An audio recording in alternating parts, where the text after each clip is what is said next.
J'ai toujours cru que j'allais pas pouvoir être enceinte. Moi, j'ai un parcours, voilà, d'endométriose et donc j'avais ça quand même en fond. Et puis en 2019, quand on a eu, voilà, cette envie, ce projet avec mon conjoint, et ben en fait, je suis tombée enceinte tout de suite. Ça a été vraiment le déclic de je vais commencer à prendre soin de moi.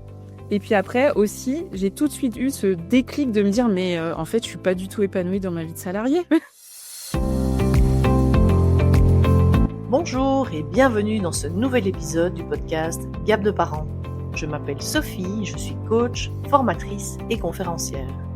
J'accompagne et soutiens les parents dans leurs défis du quotidien tout en aidant les entreprises à reconnaître et à valoriser la parentalité au travail. Ici, un mercredi sur deux, nous explorons sans filtre, en solo ou en duo, les écarts entre les idéaux et la réalité parentale pour vous aider à comprendre, à naviguer dans notre vie de parents et à grandir à chaque étape de cette magnifique et ô combien challengeante aventure. Je vous embarque avec moi? Bonjour à tous et bienvenue dans ce nouvel épisode de Gap de parents, épisode en duo que j'ai le plaisir de partager avec Mathilde Tietzi. Bonjour Mathilde. Bonjour Sophie, et merci beaucoup pour ton invitation. Je suis ravie, moi aussi, je suis tellement ravie de t'avoir à mon micro aujourd'hui, Mathilde. Alors Mathilde, pour vous mettre un peu dans le contexte, on se connaît depuis, en fait, on entame notre 2e année de mastermind auprès de Julia Simon et d'un super groupe. Et donc, ça fait un peu plus d'1 an qu'on échange sur nos vies de mère, de femme, niveau professionnel aussi. Donc, je connais assez bien Mathilde et je me suis dit, mais quelle femme incroyable, quelle mère magnifique. Et j'ai trop envie, en fait, de vous la présenter et qu'on puisse échanger autour de son expérience de femme, de conjoint, de maman au micro de Gap de parents. Donc, c'est pour ça qu'on est là aujourd'hui. Je suis trop contente. Oh, merci pour tes mots, Sophie, ça me touche et je suis aussi trop heureuse. Voilà, on a un super sourire et je pense que ça indique notre degré de joie. Exactement. Alors, Mathilde, du coup, est-ce que tu pourrais peut-être te présenter en quelques mots à nos auditeurs, auditrices, s'il te plaît? Oui, alors Sophie, vraiment, voilà, on a cet échange à un moment de ma vie où je suis en pleine transformation, mue, je ne sais pas trop comment le dire, mais c'est vrai que jusqu'à maintenant, je me définissais comme coach en santé hormonale, donc voilà, j'accompagnais uniquement, entre guillemets, les femmes qui souffraient de déséquilibres hormonaux, quels qu'ils soient, de par un peu mon parcours. Et en fait, là, depuis quelques mois, je suis, je dirais, plus dans l'accompagnement du corps au cœur, que j'adore, dans le sens où oui, je pars du corps physique, alors déséquilibres hormonaux ou autre chose, voilà, les signaux un peu que le corps physique peut nous envoyer pour avoir tout un cheminement alors évidemment, ce qui se passe d'un point de vue physique. Moi, je me base sur un test capillaire qui nous donne une cartographie de ce qui se passe dans le corps. Donc, pour moi, ça, c'est le point de départ. Et puis après, on va vraiment amener les pièces du puzzle les unes après les autres sur 5 mois en se disant, bon, on va aller voir l'aspect mental, l'aspect émotionnel, l'aspect énergétique, jusqu'à l'aspect spirituel. Donc, c'est vraiment tout ce chemin de connexion de son corps physique à son âme, à son cœur, à son essence. Voilà ce que je propose. Magnifique. Et j'adore, je me permets de te le partager, ce côté du corps au cœur. Je trouve ça très joli et très toi. Donc, bravo pour ça et ce cheminement. Et à côté de ces magnifiques accompagnements que tu proposes, qu'est-ce que tu peux nous dire d'autre en quelques mots? De toute façon, on va venir en détail, mais Ouais. ça, c'est une partie de ta vie. Et le Ouais, tout reste à de fait. ta vie, du coup. Et bah, le reste de ma vie, bah, écoute, je suis mariée à Mike. On a ensemble 2 enfants. Donc, je suis maman d'une petite fille qui a 6 ans et d'un petit garçon qui, voilà, a 3 ans, va bientôt avoir 4 ans. Et voilà, moi, je vais avoir 38 ans très prochainement. J'habite au Canada depuis 10 ans. Alors, avant le Canada, il y a eu d'autres pays. J'ai commencé par un échange Erasmus, hein, c'est comme ça voilà, en Irlande. Et puis après, j'ai eu une première expérience professionnelle en Chine, à Shanghai. Donc, tu vois, rien à voir. Et puis après, je suis retournée un petit peu en France. Et puis après, ben voilà, j'ai atterri au départ à Montréal, donc en 2015. Donc voilà, ça fait même plus de 10 ans. Et puis, je suis restée 3 ans à Montréal. Et puis après, on a décidé de s'installer ensemble avec celui qui est devenu mon mari à Toronto. Donc ça fait 7 ans que nous sommes à Toronto, au Canada, dans la partie anglophone. Voilà. magnifique. Quel contexte de vie incroyable. Vous voyez, quand je vous ai dit que Mathilde était une femme extraordinaire, je ne pesais pas mes mots, on adore. Et du coup, je pense que tu vas pouvoir amener ton expérience sur les différents pans de ta vie, tes différents rôles, comme j'aime bien les appeler. Et c'est là-dessus que j'avais envie de partager aujourd'hui. Du coup, tu as eu tes 2 enfants que tu étais déjà en Mmh. dehors de la France, du coup, hein, si je calcule bien, on est bien C'est d'accord. ça. Heu, moi, j'aime bien parler, avec les parents que j'accompagne du changement identitaire qu'est, en fait, de devenir maman ou devenir papa, parce que tu sais bien, je m'adresse aux parents. C'est important aussi pour moi que les papas aient toute leur place. Mais changement identitaire dont on n'a pas toujours conscience ou en tout cas pas tout de suite, hein. Et moi, il y a même des gens que j'ai en coaching qui reviennent après 1 an, d'arrêt de travail et qui ont toujours pas conscience de ça et que je travaille en coaching d'ailleurs. Et donc l'idée, c'est de voir avec toi, Mathilde, ben, toi, est-ce que tu as une conscience, du coup, de ce changement identitaire en devenant, maman avec ta fille, du coup, il y a 6 ans? Et si tu pouvais nous partager comment ça s'est passé pour toi? Dis-nous tout. Pas de souci, j'adore ta question en fait parce que ça me permet de me replonger dans voilà, il y a quelques années en arrière, le temps, défile et en fait donc moi juste pour faire un en fait, j'ai toujours cru que j'allais pas pouvoir être enceinte. Moi, j'ai un parcours voilà, d'endométriose, très lourd, d'opérations d'ablation du rein suite à des lésions d'endométriose, les organes collés les uns entre eux et donc j'avais un peu ce discours donc ça, c'était en 2017, le fait, de découvrir l'endométriose, d'enlever le rein et cetera. Et donc, j'ai été vraiment dans ce déni et puis dans ce truc de bah, j'aurais certainement pas d'enfant parce que le corps médical me disait que ça allait être très compliqué au vu de comment mon corps était. Et donc, j'avais ça quand même voilà, en fond. Et puis en 2019, quand on a eu voilà, cette envie, ce projet avec mon conjoint, eh ben, en fait, je suis tombée enceinte tout de suite. Et pour moi, ça a été un espèce de oh, waouh, quoi, c'est possible. Donc déjà d'une, c'était possible et de deux, j'ai enfin eu le déclic que j'ai pas eu entre 2017 2018, je l'ai eu en 2019 en me disant bah là, j'ai envie de prendre soin de moi. Tu vois, j'ai envie de Mmh. prendre soin de moi, j'ai envie de commencer à faire attention à ce que je mange, etc., mon hygiène de vie, chose que j'avais jamais fait auparavant. Et même avec l'annonce de l'endométriose, j'étais dans le déni complet. Après, je suis passée bah, par plusieurs étapes, mais vraiment, j'étais encore dans ce mode colère. Et la grossesse, l'annonce de la grossesse, mais, a été un bon, bah, je prends soin de moi. Et donc, c'est là où je me suis inscrite dans. Donc, à l'époque, j'étais salariée, hein, mais je me suis inscrite en parallèle dans une école de coaching santé, mais 100% pour moi. Si j'avais su qu'un jour, j'allais m'en servir après pour à mon tour accompagner. Et en fait, ça a planté plein de graines. C'était sur 1 an. Donc, tu vois, j'ai eu bah, toute ma grossesse. Et puis voilà. Et puis, je pense que ça a été vraiment le déclic de je vais commencer à prendre soin de moi. Et puis après aussi, j'ai tout de suite eu ce, ouais, ce déclic de me dire, mais en fait, je suis pas du tout épanouie dans ma vie de salariée. Qu'est-ce D'ailleurs. que je fais là? Donc voilà, je pense que ça a été ces 2 grands, penchants qui ont été finalement, assez énormes quand ils pensent, prendre soin de moi, commencer à le faire et puis commencer à me dire: «Mais en fait, je suis pas du tout, à ma place dans le travail que je fais actuellement, quoi». Mais tout ça, tu as pris conscience pendant ta première grossesse. Mmh. Mais du coup, quand tu as eu ta fille, tu vois, ce nouveau rôle de maman, comment est-ce que Mmh.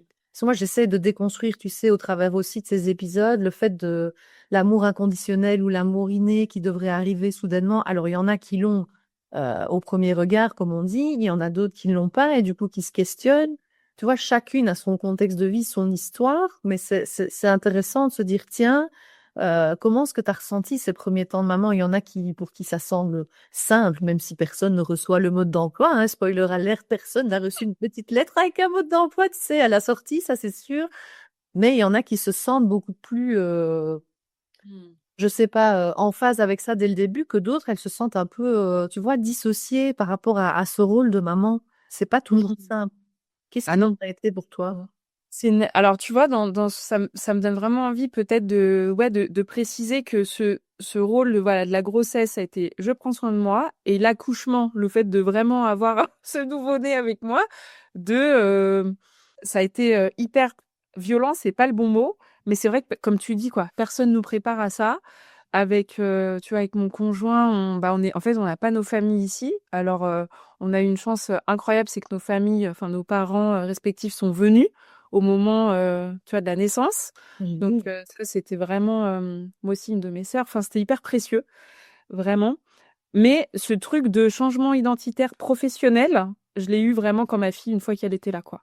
À me dire, et puis, en fait, ce qui se passe aussi, c'est qu'au Canada, tu as la possibilité de prendre un très grand congé maternité. Et moi, en fait, j'avais fait le choix de prendre pendant 1 an. Donc, je savais que pendant 1 an, j'allais être H24 avec mon bébé. Et du coup, bah, toute seule, en fait. Comme, bah voilà, il y a la famille qui vient, mais de façon, en fait, assez. Il reste pas, quoi. Enfin, même Bah si voilà. c'est un gros déplacement, il reste pas pour 2 jours non plus. Il reste comme. Non, non, mais tu vois, voilà, c'est pas, ça sera évidemment pas sur l'année. Donc, toi, moi, d'avoir ça en tête, et ben, je trouve que ça donne aussi une autre dimension. Donc, il y en a plein qui vont se dire, effectivement, c'est une chance absolue d'avoir cette année de congé, entre congé maternité, bon, hein, je pense que c'est, voilà. Mais aussi de se dire bah, qu'en fait, c'est aussi bah, hyper fatigant, qu'il n'y a pas forcément de relais, etc. Donc, ouais, ce changement identitaire, ça a été vraiment ça ouais, dans apprécier, essayer d'être en présence, de pas avoir cette pression de me dire, bah, j'ai le retour au travail, toi, la mise en place, l'allaitement, qui pour moi me tenait vraiment à cœur. Enfin, voilà, donc, et T'avais puis, le temps, entre guillemets, quoi. Du fait de ça, on exactement. avait une année, des Ouais. rush des 3-4 mois comme on peut avoir en France ou en Belgique. Ouais, Exactement, ce qui est complètement fou quand il pense, quoi. Parce qu'un bébé à 3-4 mois, il a juste besoin bah, d'être avec ses parents, quoi. c'est ça. Tout à fait. Tout à fait. Mais du coup, 1 an, ça peut aussi se dire que sans famille, effectivement, ça peut paraître pas long, c'est pas le terme, mais en tout cas assez solitaire, je vais le dire comme ça. Est-ce que tu avais des modèles ou de l'inspiration ou des personnes pour quand même t'aider dans cette année à, tu vois, cheminer en tant que nouvelle maman quand même? Bah, en fait, ce qui s'est passé, c'est qu'au final, quand je repense à cette première année, donc j'ai accouché, donc mes parents sont venus, ma sœur est venue, mes beaux-parents sont venus, enfin le frère de mon mari est venu. Et puis après, en fait, on a voyagé assez vite, on est assez vite allé en France. Donc elle était toute petite, ma fille, elle a même pas 2 mois. Et en fait, c'est assez facile de voyager quand ils sont bébés. Tu vois, c'est plus compliqué après, mais quand ils ont la bougeotte. Mais quand ils sont bébés, c'est assez facile. Et puis après, ce qui était génial, c'est que par le biais de son travail aussi, mon conjoint, il pouvait prendre bah, plusieurs semaines, voire plusieurs mois. Et en fait, il a pris début d'année. Donc tu vois, par exemple, j'ai accouché au mois d'octobre. Donc au final, on a eu la visite. Après, on a voyagé au mois de décembre. Donc voilà.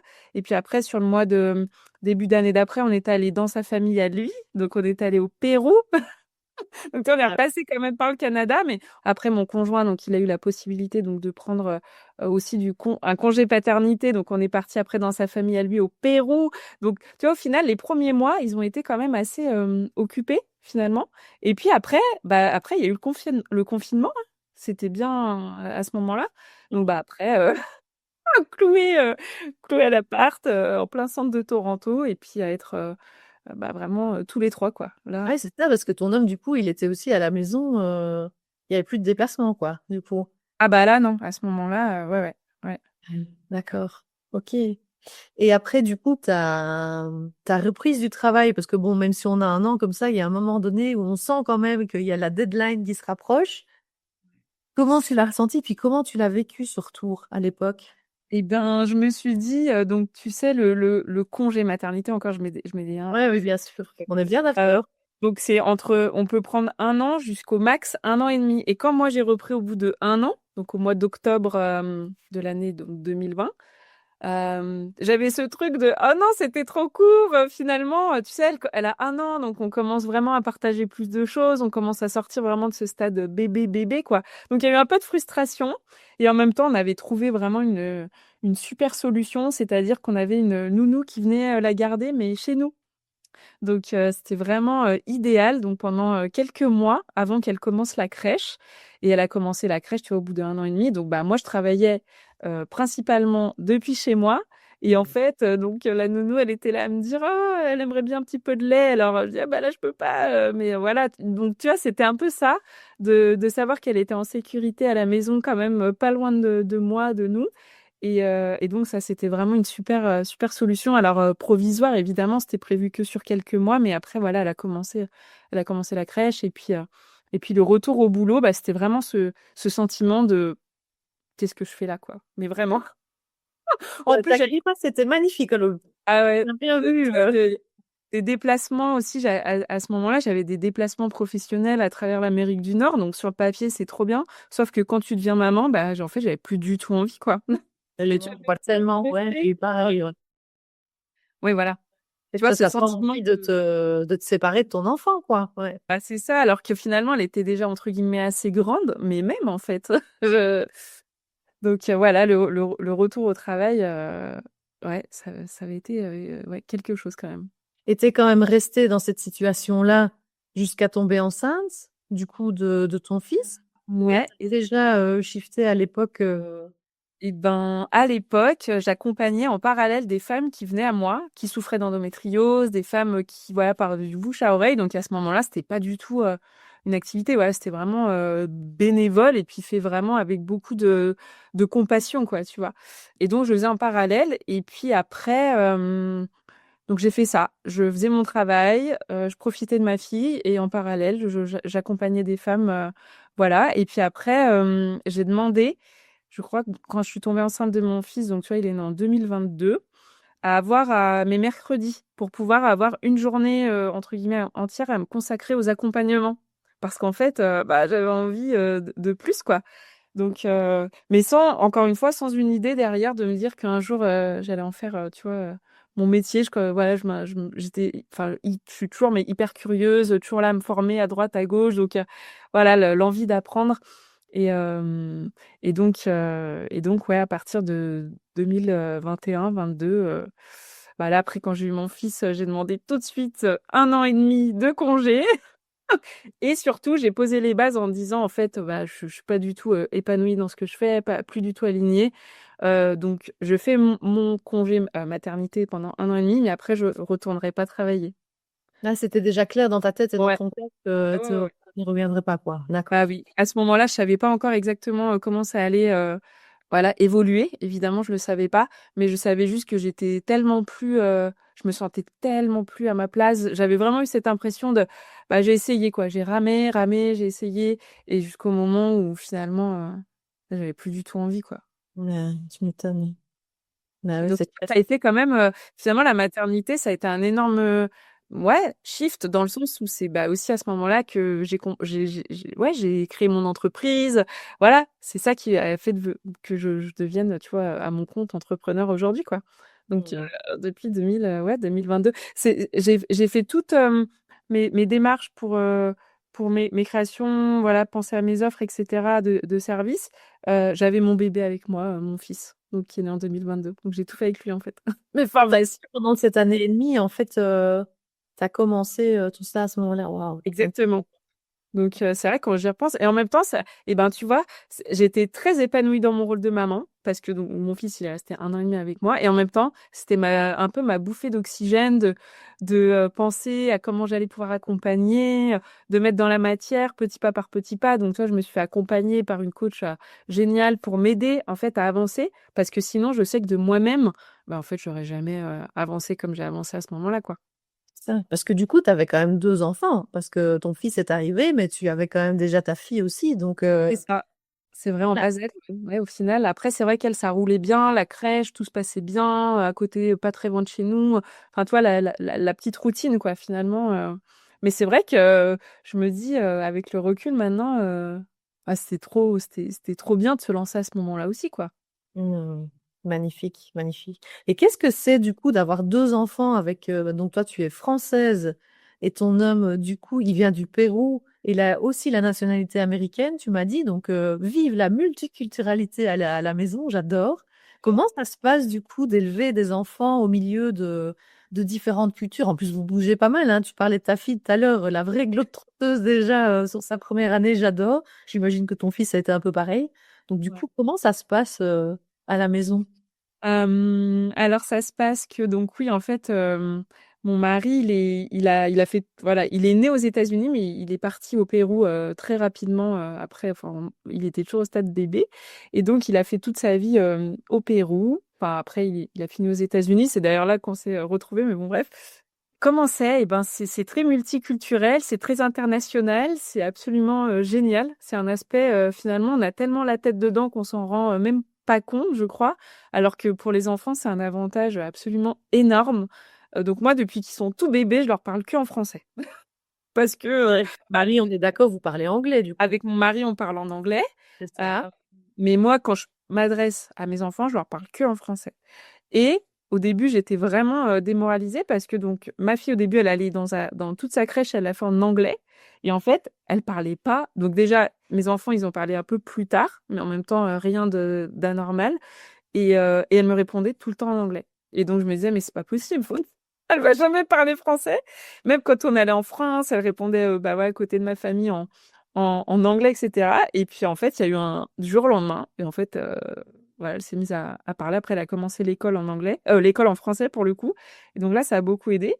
Donc, il y a l'aspect évidemment, ouais, langue, hein, linguistique. Je pense que c'est le plus gros avantage. Donc, mon mari, il leur parle un petit peu, ils comprennent l'espagnol, ils le parlent pas forcément, parce que c'est vrai que mon mari, il a plutôt tendance à leur parler en anglais.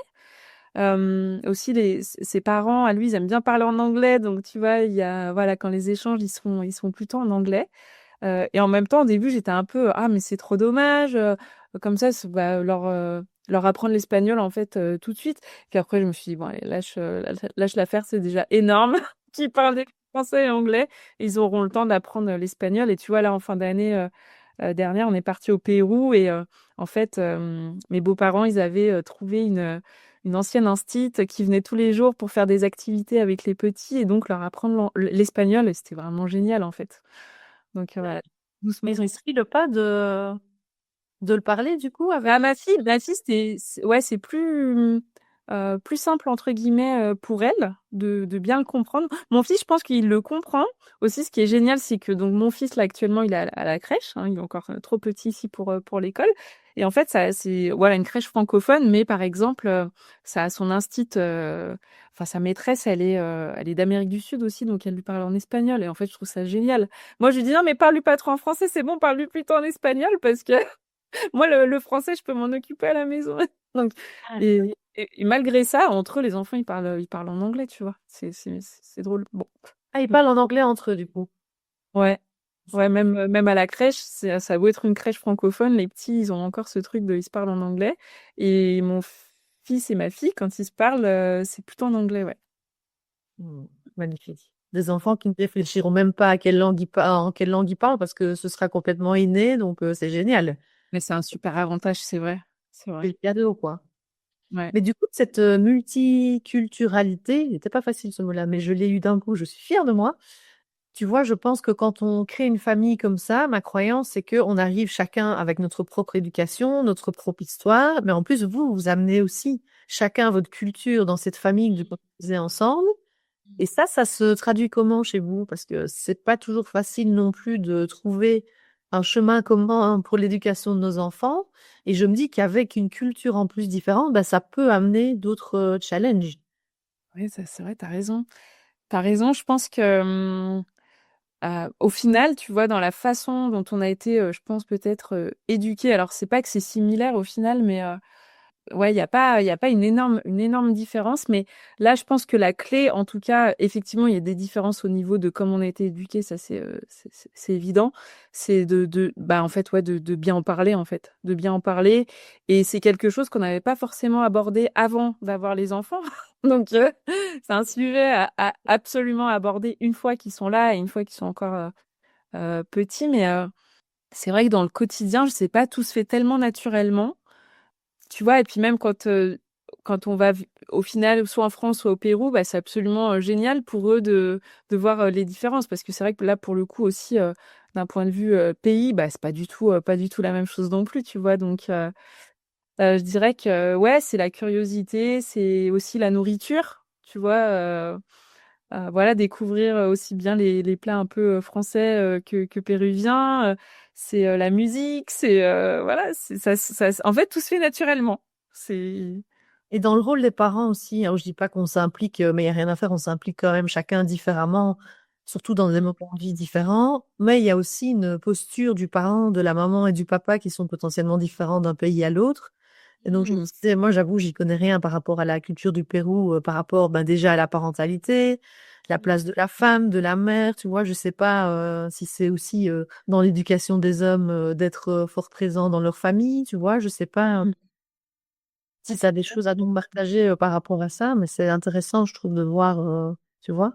Ouais, c'est une bonne question. C'est culturel, mais en même temps, nous, on est vraiment au Canada, tu vois. Donc, c'est vrai que comment ça se passe au Pérou, bah, je sais pas non plus Et tu exactement. viens quand même avec ce bagage, tu vois son expérience propre, ses origines, son éducation, tu vois. Donc je me dis qu'on arrive tous avec notre bagage, déjà de base notre sac à dos, mais ici le sac à dos il est encore différent du fait que ben c'est aussi tu vois une autre culture. Donc je me dis que ça Ouais. doit être aussi de temps en temps. T'as raison. Alors déjà c'est la clé, je pense la base d'en discuter et bien de se mettre d'accord. Mais je me dis que on doit pas tous avoir la même définition de la place de la mère, de Mm, la femme, du père. Tu vois, on est quand même en plein changement de paradigme aussi, je trouve, par rapport au père. En tout mm, cas, dans nos pays, tu vois, les pères qui essayent de prendre de plus en plus de place dans leur famille et être là et être présent, ce qui est pas toujours facile pour eux. Ben, je sais pas, par exemple, tu vois, si lui, c'est quelque chose de culturellement qui se fait, si, alors s'il a envie de le faire, c'est encore autre chose, tu vois, par rapport à la culture, tu vois, mais c'est intéressant, je trouve, de voir, mm. Bah, en tout cas, c'est vrai que enfin, en tout cas, de comment je le vois, c'est que, ouais, il est hyper à fond, tu vois, hyper impliqué. Et je pense que comme on s'est retrouvés rapidement dans ce truc de, bah, on est que tous les deux, et Mm. que, bah, il voyait bien que moi, j'étais aussi complètement KO, bah, en fait, il s'est, ouais, investi et énormément dès le début. Et aussi le fait qu'il ait ces quelques semaines, ces quelques mois, surtout pour notre fille. Après, il a changé de travail, donc toi, il n'y avait pas la même politique pour l'arrivée de notre fils, mais de, de vraiment être H24 avec un bébé, il a vu ce que c'était. Et il a vu à quel point c'était fatigant. Donc, donc voilà, mais c'est vrai que son rôle de papa, ouais, il est hyper pour lui. Bah, la famille, de toute façon, c'est la valeur numéro une, tu vois, pour lui et pour moi aussi. Donc, en tout cas, on se retrouve bien là-dessus. Et donc, oui, ça prend différentes formes, mais au final, je pense qu'on est ouais, une famille comme une autre, quoi, tu vois. Ouais. Même si je pense que chaque famille a ses spécificités et qu'on évolue tous et qu'on crée au fur et à mesure. Mais du coup, je sais aussi de nos nombreux échanges que ton mari voyage beaucoup. Mm. Et donc, que tu as régulièrement des semaines sola, comme tu les appelles, hein, dans le Ouais. groupe. Sachant que, comme tu l'as partagé, bah, vous n'avez pas vos familles qui sont Mm. proches de nous non plus. Donc, moi qui ai vécu une de mes premières semaines de maman sola récemment, ode à toi et ode à toutes les mamans sola, que ce soit régulièrement ou tout le temps. Franchement, bravo, parce que c'est encore une autre dimension de la maternité. Donc, est-ce que tu as envie de nous partager un peu, je sais pas ce que ton ressenti, ou bien est-ce que tu as des petits tips, est-ce que tes enseignements, enfin, tu vois, qu'est-ce que tu as envie de nous partager par rapport à ces temps-là? Merci Sophie, c'est super. C'est vrai que alors je vois plein d'aspects que je peux évoquer. Le premier, c'est que oui, il y a pas mal de déplacements. Donc là, ces derniers temps, c'était un peu plus intense que la normale, entre guillemets. Mais en fait, que je suis hyper fière et hyper reconnaissante d'avoir eh ben, mon activité. Parce qu'en fait, d'être voilà, ma propre chef, parce que en fait, ça serait très, très, très, très, très compliqué de gérer un emploi de salarié avec les contraintes que ça a, entre guillemets, notamment au niveau des horaires, etc., quand je suis toute seule. Parce que parce que le Canada, oui, c'est super. Après, le rythme est différent que celui, je pense, en Belgique ou en France. Donc, tu vois, l'école, elle commence tôt, mais elle finit tôt. Et donc, pour moi, pour notre famille, c'est important que on se retrouve, tu vois, pas à 19h le soir après la garderie ou quoi. Donc, on passe voilà, des bons moments les après-midi. Alors après, je dis pas que voilà, ça correspondrait à tout le monde, mais donc tout ça pour dire que moi, je récupère ma fille. En fait, je suis devenue organisée, Sophie. Je n'ai pas eu le choix. Ah, Parce que, vas-y, dis-nous tout. ah oui, parce que quand je pense à une journée type, quand je suis toute seule, le matin, c'est vraiment presque à la minute près pour voilà, pour que ma fille, elle part prendre le bus, qu'après j'emmène mon fils à la crèche parce qu'ils sont pas au même endroit, qu'après moi je rentre, que je prenne soin de mon système nerveux, que j'aille me faire une petite balade avant de commencer ma journée derrière l'ordi, tu vois, que Bien ce soit sûr. les accompagnements et tout ce qu'il y a derrière. Donc voilà, ça c'est le matin. Je récupère ma fille l'après-midi au bus en général. Si c'est à l'école, c'est encore plus tôt. Donc voilà. Quelle heure du coup, plus ou moins? Donc ma fille au bus à vers 3h. Et Hmm. puis sinon, il faut que je parte de chez moi quand je la récupère à la fin de l'école vers 2h, 2h15. Donc, tu vois, 14h, 14h15. Donc, c'est des journées qui sont très courtes. Donc, autant il faut être bien organisé, puis bien, entre guillemets, efficace dans ce que j'ai envie de faire dans ma journée. Parce que, en fait, les heures défilent, quoi. Et donc, en général, quand même, je la récupère au bus. Donc, on va dire 15h, 15h30. Je vais récupérer mon fils. Enfin, on va récupérer mon fils à la crèche. Et puis après, hop, on fait plein de choses qui vont en vie. On passe du temps ensemble, etc. Donc, tu vois, les journées, elles sont quand même, ouais, bien rythmées, bien chargées. Et je sens que ces dernières semaines, là, ces derniers temps, je suis vraiment en train de trouver des choses qui me font du bien pour m'apaiser parce que toute l'année dernière, je pense que mon système nerveux, il était vraiment au plafond avec ce rythme à tenir et tout ce qu'il y a derrière, le fait d'être maman, le fait d'être à son compte, etc. Que voilà, je pense que j'avais un système nerveux assez activé. Donc là, c'est vraiment mon intention de faire, tu vois, les marches. En fait, de faire des activités ressources qui me rechargent avant que je commence ma journée. Même si c'est 5-10 minutes, tu vois, pour être bien dispo. Voilà. Ouais. Ça ressemble à ça à peu près mes journées. Donc les soirées, je te passe. Mais bon, après, voilà, une fois qu'on est dans ce... Et nous, c'est plutôt du coup aller te coucher tôt ou bien c'est plutôt à dire, bah non, bah, je vais recommencer à travailler, je Moi, vais... ouais, Écoute, toi. c'est une bonne question. Quand, par exemple, il y a des choses que j'ai à faire qui me demandent pas une très grosse disponibilité mentale. Des fois, je rouvre l'ordi, par exemple, tu vois, monter un podcast ou voilà, des choses comme ça. Mais je serais incapable de faire quelque chose. Je suis pas du tout du soir, en fait. Moi, je suis du matin. Donc, je me couche tôt, à 21h30, je dors. Mais par contre, je me lève tôt aussi. Parce que le bus, il est à 7h30 le matin, tu vois. Donc, faut qu'on soit. Donc, on a un peu, voilà, tout ce rythme de on se couche plutôt tôt, on se lève plutôt tôt. Et puis après, voilà, les journées s'organisent, s'orchestrent comme ça. Mais... Ouais. Je pense qu'il y a deux écoles, hein. Il y a des parents qui aiment bien, et moi j'en faisais partie avant, de se dire bah, quand les enfants dorment, du coup après bah, on retrouve un peu de liberté entre guillemets, donc on a envie que la soirée s'allonge en se disant bah, c'est mon temps à moi, mais en même temps du coup tu vas te coucher tard, du coup tu es fatigué parce que bah, il n'y a pas de secret, soit c'est toi qui te lèves tôt, soit les enfants se lèvent tôt, hein. Il y a pas... Moi j'ai un petit coq à la maison, donc il dort mieux cette nuit, mais par contre c'est un petit coq du matin, donc voilà. Et maintenant je suis plus à l'inverse à me dire non, je vais dormir tôt, quoi. Mm. Donc, Ouais. je comprenais pas avant les parents qui me disaient, oui, mais moi, tu sais, à 22h, je dors que, ouais, mais 22h, c'est le début de la soirée. Ben non, c'est ce qui est terminé, moi. 21h30, 22h, soyons fous, je vais me coucher. Et c'est beaucoup mieux. Je te rejoins vraiment. Ouais, le sommeil, c'est la clé. C'est tellement sous-estimé, mais c'est tellement important que en faire une priorité, franchement, je peux pas dire le con. Quand tu redeviens maître de ton propre sommeil, c'est-à-dire quand tes enfants dorment, c'est un autre sujet, mais je veux dire, voilà, Ouais, c'est vraiment chanceuse. C'est vrai que de ce côté-là, ouais, mais c'est un vrai sujet, le sommeil, c'est clair. c'est clair. Et je pense que l'organisation, il y a des personnes qui disent non, moi je veux être libre, je ne veux pas tout régler. Je sais plus comment on dit avec le papier à musique, enfin, tu vois que ce soit réglé tip-top comme ça. Et en même temps, moi, je me rends compte que plus tu es organisé, plus du coup, tu as de la liberté du fait que tu es organisé. Tu vois ce que je veux dire? Ouais, C'est c'est sûr. important aussi de pouvoir, alors pas tout régler effectivement à la minute près, parce que sinon, t'as pas de place effectivement pour de l'improvisation ou quoi que ce soit comme changement, comme quelque chose à rajouter dans ton agenda. Et en même temps, c'est important que les temps clés soient bien réglés, sinon, ben, on perd la main. Et c'est vrai, moi, je l'ai remarqué aussi la semaine passée. Je connaissais les temps forts où là, je savais que c'était important d'être picobello à l'heure, mais le reste, après, on s'est modulé autour. Et je te rejoins beaucoup sur le système nerveux du matin, parce que moi, effectivement, tu sais, quand tu regardes les morning routines sur Internet, ces nanas qui commencent super tôt, qui seront Ah, 45, mais là- mais vous n'avez pas d'enfant. De un, vous pouvez dormir comme vous voulez, et le matin, vous pouvez faire ce que vous voulez. Mais moi, effectivement, la réalité est que de un, je me lève pas spécialement de moi-même, hein, c'est moi qui décide quand on se lève. Et puis après, jusqu'à ce qu'il soit lui aussi dans son bus, ben en fait, moi aussi, c'est assez costaud. Et je crois que pour beaucoup de mamans, beaucoup de parents, c'est le cas le matin. Donc du coup, quand on dit oui, prenez soin de vous le matin, ben c'est un peu compliqué, quoi. Donc moi, j'ai appris à mettre ce temps effectivement après, avant de Voilà, travailler. Et ce super. que je partage aussi aux mamans ou aux parents que j'accompagne, c'est de se dire, OK, bah vous, si c'est un trajet boulot, eh ben, profitez de ce temps de trajet ou mettez quelque chose avant le boulot si c'est possible ou sur le temps de midi, peu importe, mais prenez un temps pour vous, pour faire quelque chose. C'est super important. Et comme tu dis, même 5-10 minutes, c'est déjà ça, quoi.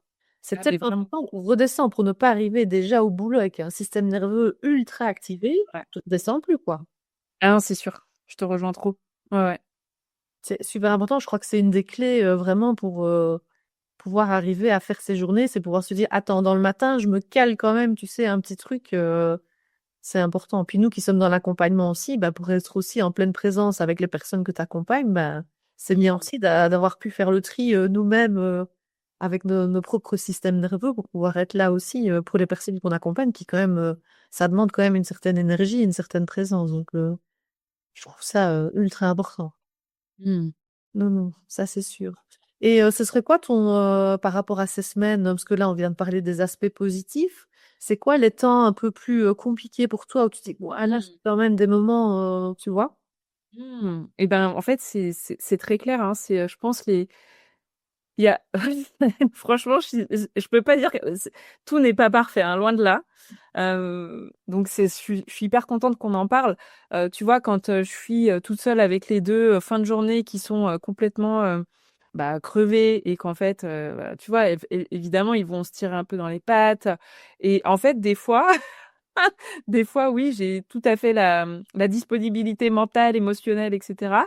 Et puis, bah, des fois, pas du tout. Donc, là, vraiment, je peux que inviter les femmes ou même les hommes qui vont écouter, tu vois, à essayer bah, d'avoir leurs propres outils. Tu vois, moi, ce que je peux faire, par exemple, quand ça vient m'activer trop fort, je leur dis, écoutez, bon, je leur dis pas de façon si calme, hein, mais écoutez, j'ai besoin de 2 minutes toute seule et je vais m'enfermer dans une petite pièce. Alors après, peu importe ce que je fais, soit je fais un peu tu vois, du tapping, de l'EFT, soit je vais faire comme si je criais, soit je vais vraiment taper des pieds. En fait, ce que je leur dis quand ils ont trop de colère, de faire. Je vais me l'appliquer à moi-même histoire de redescendre et de retourner vers eux en mode bon, voilà.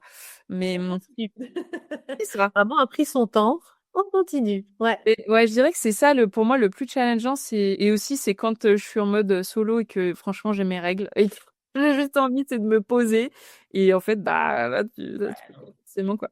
Donc ouais, énorme, énorme, énorme respect et plein d'amour à tous ces parents en mode solo parce que voilà, moi c'est quelques jours par-ci par-là, voilà, un peu plus intense ces dernières semaines, mais sinon voilà, au final c'est pas non plus mon quotidien, tu vois.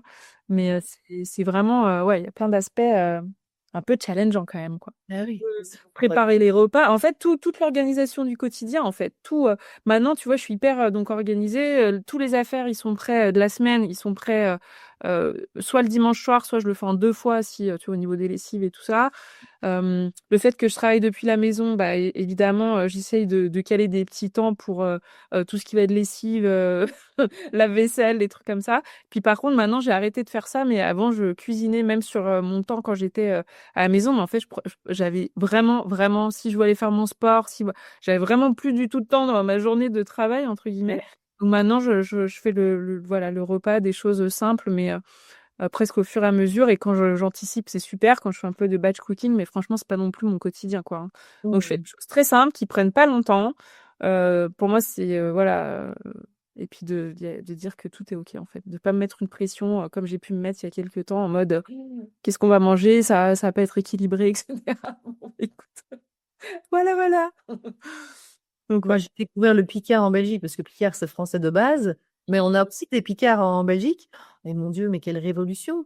voilà. Et j'avais pris des Il cours n'y a pas de aussi, picard, mais ah oui, mais j'imagine que tu as quand même, enfin voilà, des des choses comme sur ça. les. Oui, oui. Voilà, et qu'on n'est pas obligé de cuisiner frais tous les jours, tu vois. Et moi, j'avais suivi des cours de nutrithérapie à une époque aussi pour prendre soin de moi, tout comme toi. Ah, Et j'avais appris que, ok, quand c'est pas frais, ben surgelé, ça a été, bon, c'est mieux de les prendre bio, etc. Mais ça a été cueilli directement et congelé. Donc, toutes les vitamines sont toujours là.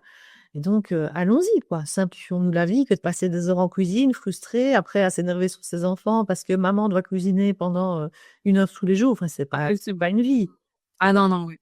Non, c'est sûr. possible. Et qu'il y en a qui veulent passer toute leur week-end à faire du batch cooking, ok. Ben moi, je ne sais pas mettre ça dans mon week-end non plus. Donc, Moi non plus, ouais. ah, Ouais, tu vois. Bon, redescendons un petit peu la barre, s'il vous plaît, parce qu'on est bien c'est conscient. ça.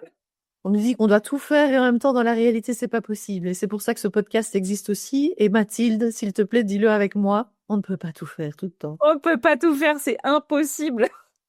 On est d'accord. Choisissons nos, j'ai pas envie de dire combat bataille, parce que c'est négatif, mais choisissons nos priorités. Voilà, je l'aime bien celui-là. Hmm. Priorités. Et donc, du coup, Mathilde, tu nous dirais que ton plus gros challenge de maman en ce moment, c'est quoi, toi?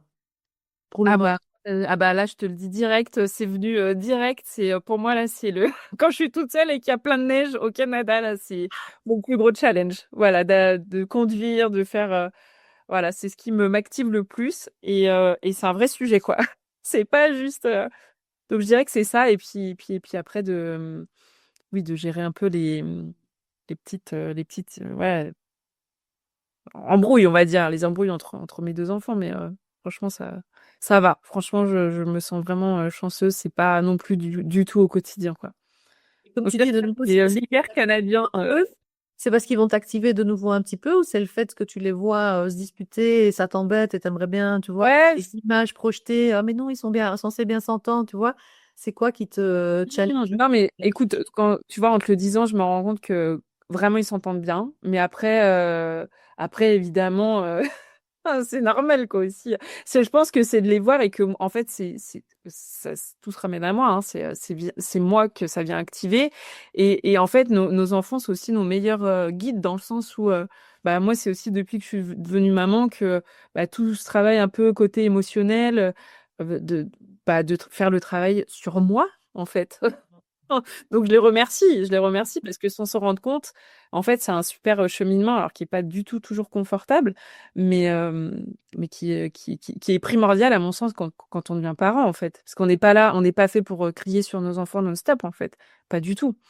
Donc ouais, je les remercie dans le fond. Bah, tu fais bien et je les remercie aussi tous nos enfants et il y a quelques semaines, je suis allée à une conférence sur le burn-out parental et la Mmh. personne expliquait, elle recontextualisait, comme je le fais beaucoup aussi dans mes conférences autour de la parentalité d'avant, la parentalité d'aujourd'hui qui est quand même très différente. On est dans une autre éducation de nos enfants, tout en nous réparant nous-mêmes de ce qu'on a vécu et de ce qu'on veut pas reproduire et qu'on veut mieux comprendre et faire différemment. Enfin bref, on se met quand même une fameuse aussi charge sur les épaules. Mais un truc qui m'a vraiment flashé, c'est quand elle a dit, en fait, on devrait tous commencer un travail sur nous-mêmes juste avant d'avoir nos enfants. Parce que comme tu dis, nos enfants, ils vont tellement venir nous chercher, tu vois, dans nos blessures, dans notre ego, ils sont un effet miroir de dingue qu'en fait, bah, il y a des fois, malheureusement, il y a des parents qui s'épuisent ou qui finissent en burn-out, tu vois? Et c'est là qu'on commence un travail sur soi-même.